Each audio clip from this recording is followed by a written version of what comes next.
শুভ সকাল বন্ধুরা, welcome back to my channel Bulti lifestyle. কেমন আছো তোমরা সবাই? আশা করি সবাই খুব ভালো আছো, আর আমি তো একদম বিন্দাস আছি। তো আজকে একদম সকাল সকাল চলে গেছিলো কারেন্ট, আর দুজনেই উঠে পড়েছিলাম। আমি তো তাড়াতাড়ি উঠি, কিন্তু ও তো ওঠে না এত তাড়াতাড়ি, তাই আজকে কারেন্ট চলে গেছিলো বলে ও উঠে পড়েছিল। আর মুখ টুক ধুয়ে এসে এখন মিষ্টির জলটা খেয়ে নিলাম, আর মিষ্টির জল খেয়ে আমি ওকে বললাম মাথাটা একটু তেল দিয়ে দাও তো আমার, কারণ 9:30 জল আস্তে আস্তে তেলটা বসে যাবে আর শ্যাম্পু করে নিতে পারবো। আর তেল দিয়ে কাজ করতে করতে ধরো অনেকটা তেলটা বসে যাবে মাথার মধ্যে।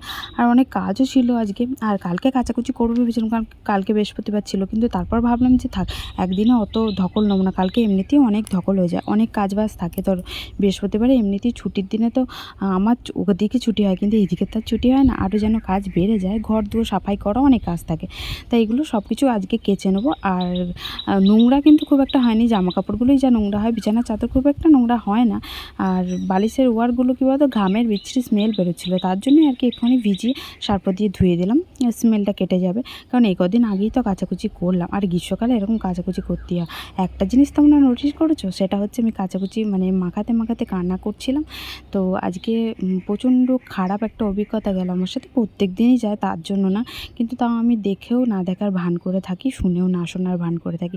কিছু কিছু কথা আমাকে ইঙ্গিত করে বলা হয়, আমার হাজব্যান্ডকে ইঙ্গিত করে বলা হয়, সেটা আমি বুঝতে পারি, কিন্তু তারপরও নিজেকে চুপচাপ রেখে দিই। কেন চুপচাপ রেখে দিই জানো? কারণ এই বাড়িটাতে আছি, কারণ এখন তো আমার যাওয়ার কোথাও জায়গা নেই। মুখ খুললেই বা আমি কোথায় যাব বলো?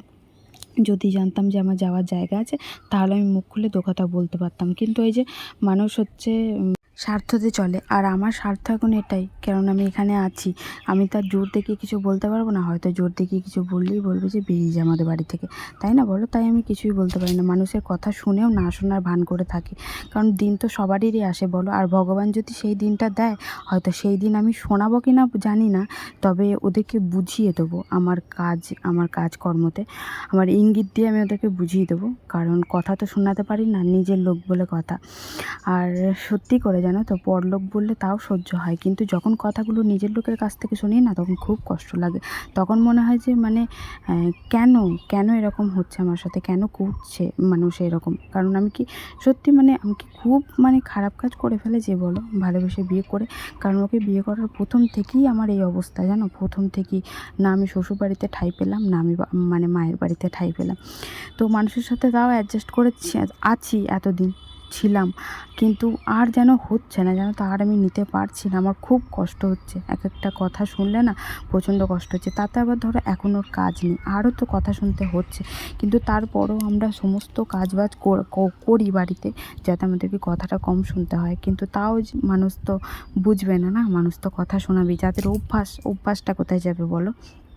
দেখো, বলতে বলতে আমি চলে এসেছিলাম পার্লারে, আর অনেক কথা তোমাদের সাথে শেয়ার করলাম। আর পার্লারে এসে কারেন্ট ছিল না, এদিকেও বলছে সকাল থেকে কারেন্ট নেই।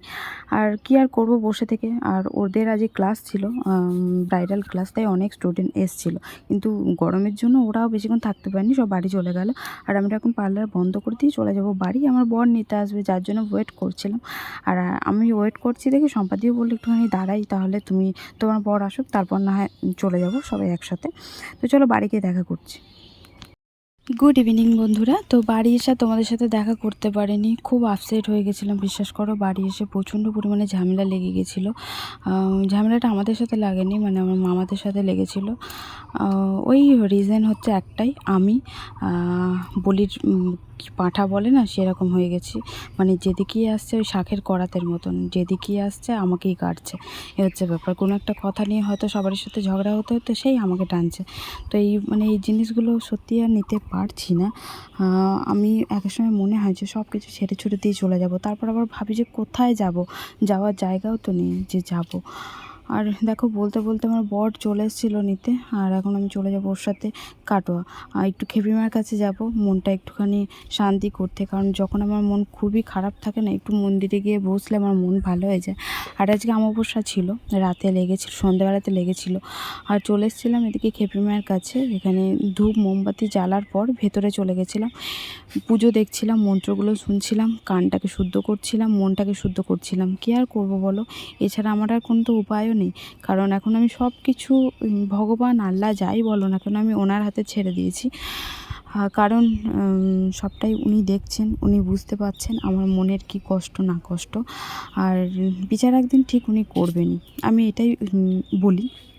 কারণ যারা আজ আমাকে কষ্ট দিচ্ছে, যারা আজ আমাকে কথা শোনাচ্ছে, আমি তাদেরকে একটা কথাও বলবো না, কারণ আমি সবটাই আমার ভগবানের উপরে ছেড়ে দিয়েছি। আমি ভগবানে বিশ্বাস করি, আর আমি জানি আমার সাথে ভগবান কোনো দিনই খারাপ কিছু করবে না।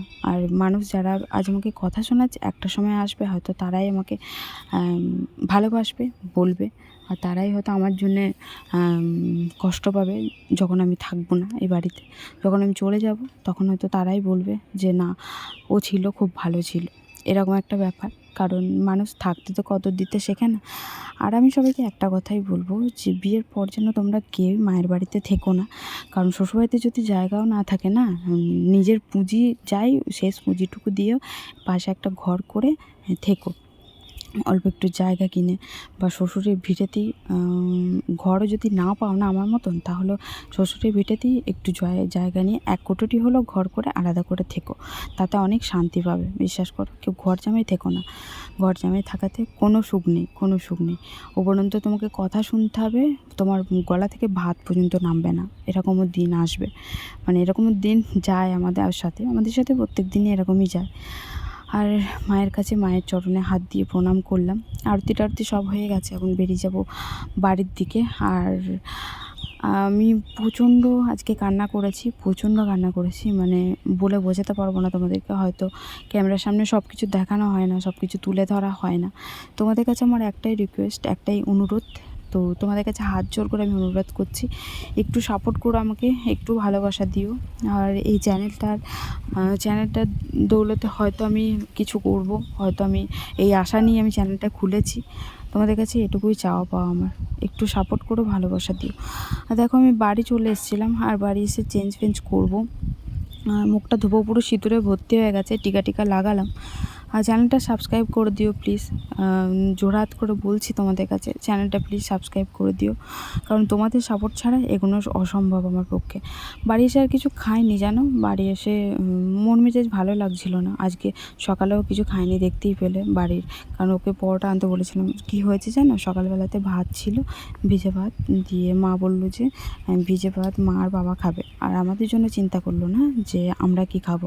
তাই আমি ওকে বললাম যে তুমি একটু পরোটা আনো, দিয়ে আমি আর তুমি খেয়ে নেবো। কিন্তু ও তো সেটা করতে পারলো না, কারণ ও তো পরোটা সবারই জন্যই এনেছিল। তোমরা হয়তো দেখেছো কিনা জানি না, কিন্তু দেখবে ও পরোটা সবারই জন্যই এনেছিল। আর সত্যি আমি মানুষের সাথে এত খারাপ ব্যবহার করতে পারি না, মানুষ যে পরিমাণে খারাপ ব্যবহার করে আমার সাথে। তো যাই হোক, আমাদের যে টাইম ছিল না তাই খাবার করতে পারিনি।